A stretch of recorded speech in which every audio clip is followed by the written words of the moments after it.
L'abella. Em veus volant entre les flors?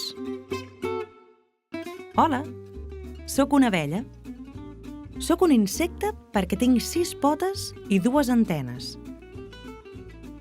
El meu cos està format pel cap, el tòrax i l'abdomen. Les meves 2 potes del darrere tenen uns rasclets i un cistellet per recollir el pol·len. Per defensar-me, pico amb el fibló. Però tinc enemics que l'aconsegueixen evitar. Tinc 5 ulls. 2 ulls grans a cada costat, compostos de molts altres de petits. I 3 ulls simples al front. Jo veig el món així. On visc?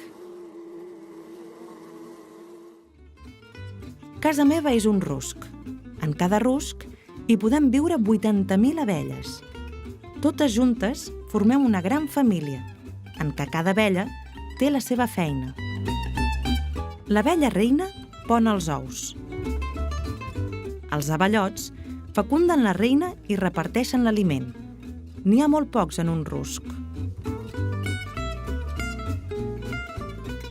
La majoria de les abelles són obreres. Són les que s'encarreguen de recollir nèctar i pol·len i de cuidar-se de les cries. Com em desplaço? Faig servir 2 parells d'ales per volar.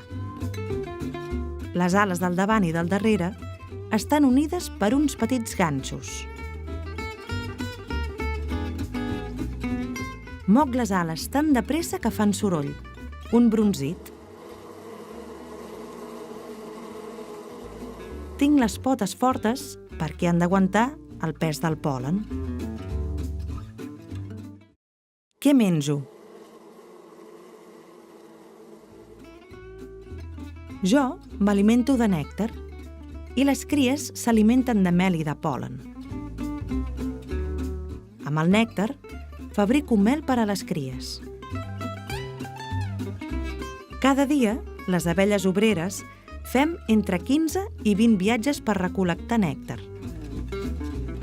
Quan ho fem, portem el pol·len d'una flor a l'altra. Això s'anomena pol·linització.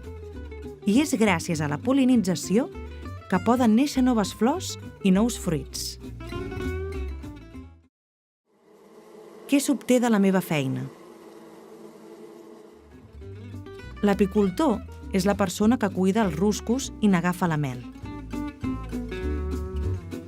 Fonent la cera de les bresques, es fan objectes com espelmes.